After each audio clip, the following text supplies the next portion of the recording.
سلامونه درنو لیدونکو، نن درته د ګلپاڼې په اړه په زړه پورې مطلب لرم. تمه ده تر پایه یې وګورئ او مریم شیبه چینل در سره سبسکرایب کړئ.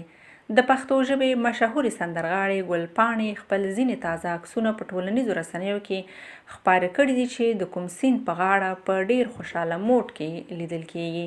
ګلپاڼې دا عکسونه په فیسبوک پاڼه او انسټاګرام کې خپاره کړي دي. همداراز له دې عکسونو سره یې لیکلي دي چې شکونه ستاسې خوبونه د ناکامۍ څخه هم زیات وژني. هغې د مثبت اوسېدو هشتاګ هم کارولی دی او په هشتاګ کې یې دا هم لیکلي دي چې ژوند وکړئ، مینه وکړئ او وخاندئ.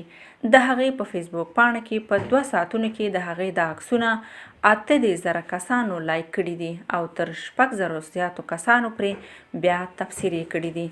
ګلپاڼه چې په دغه عکسونو کې په یوه تیږه ناسته ده، ځینو کسانو ورته دا هم لیکلي دي چې کاشکې دوی دغه تیږه وای په کومه چې ګلپاڼه ناسته ده.